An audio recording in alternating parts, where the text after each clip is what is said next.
Hey everybody, thank you for joining me today. So today's sketch, it's supposed to look like this, but I decided I wanted to do it a little different. So we're going to do a 5x7 card and we're going to flip this sucker on its side. So I decided to start off with a strip of Desert Storm Neenah cardstock, and I'm using 4 different Distress Oxides. I'm using Mowed Lawn, Mustard Seed, Picked Raspberry, and I want to say I used Peacock Feathers. So in the center, I'm using the Mustard Seed and the Mowed Lawn. And we're just going to blend them in.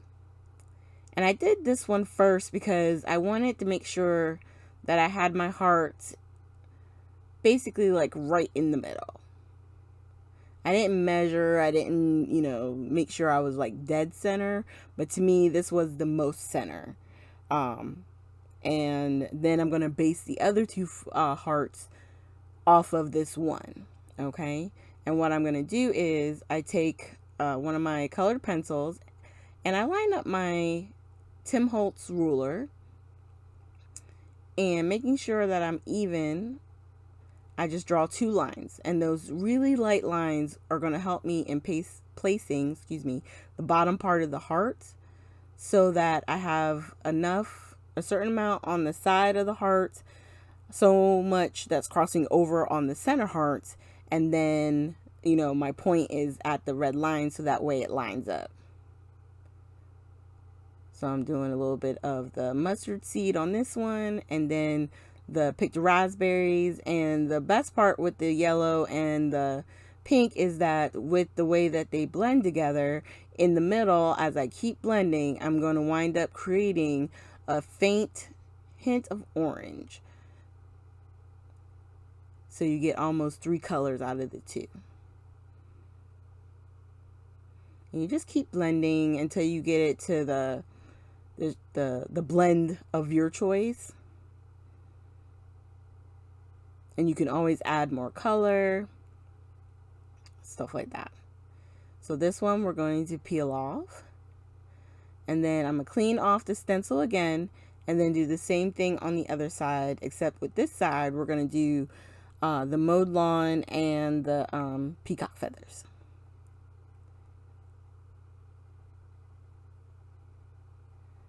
And you can see I'm just trying to line it up with that bottom point, making sure I just have the same amount off on the side, and then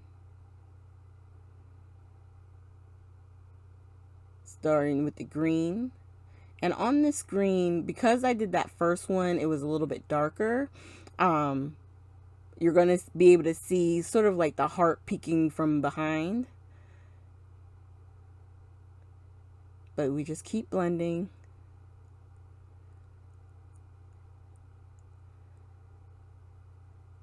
Until we get the right,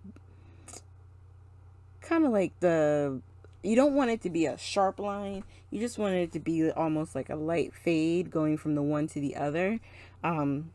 So that way it's nice and smooth. Obviously, contrasting colors like the yellow and the green, it's going to be harder because, they're going to stand out. So it may still look harsh. But if you keep blending, keep rubbing, you will get a nice blend to where it's kind of a fade and it just looks like it's going from the one color into the other. All right, so now that we have those done, we're going to push this over to the side. And I already have my card pre-cut and folded, but I basically just took the 8.5 by 11 paper and cut it down to, cut it down to 7 by 10. And then just scored it at 5, and that gave me my 5 by 7 card. And then this strip here, I kept it at the 2.5 as far as the width. And for the length, I decided to cut it to my top paper, which I cut down 1/8 of an inch. Actually, it would have been 1/4 of an inch. So if it's 5 by 7, then that paper, the white paper that I just attached it to, is 4 3/4 by 6 3/4. And then the black mat that it's going to go on top of is going to be 4 7/8 by 6 7/8. So that way we have a nice 1/8 of an inch border around our focal image, and an 1/8 of an inch border around with the card base itself as well.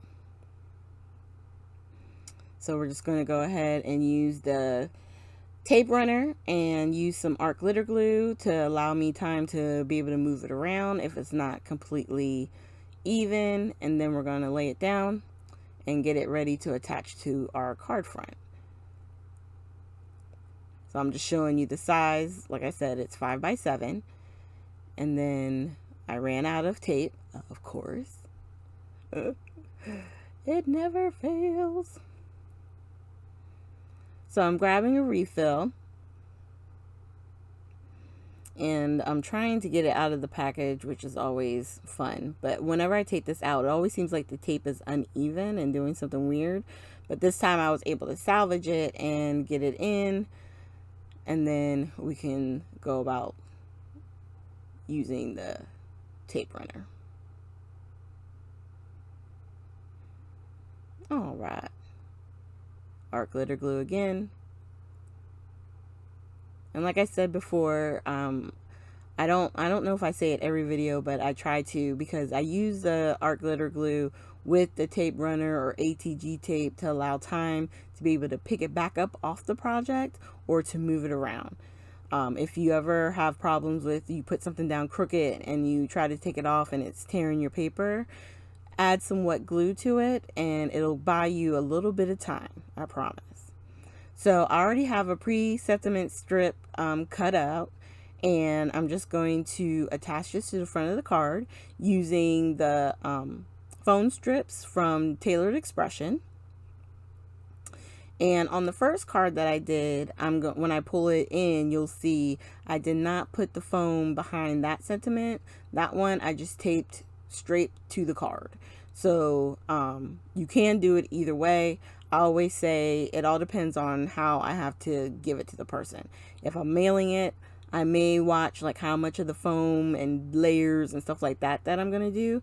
But with this particular card, since everything is pretty much flush, and then just the sentiment itself would be sticking up, I probably would try and mail it anyway, because it's just a little bit of dimension. It's not like I'm going super crazy. So, and I meant to tell you too, the best part about this, if you wanted to, you could always line back up that heart stencil and use the glitter paste, the clear glitter paste over the hearts. You could add Nuvo drops. You could add glitter enamel dots. You can do all kinds of stuff with this. I just left it here just to show you guys that you can take a sketch, flip it on its side, change it up, and really create a really pretty card using the sketch itself as just a jumping off point. So here are the close-ups, and I just want to say thank you guys for joining me today. Make sure you hit the like, subscribe, and share button, and of course hit the little bell so that way you get alerts whenever I upload new content. And I hope you guys have a great weekend.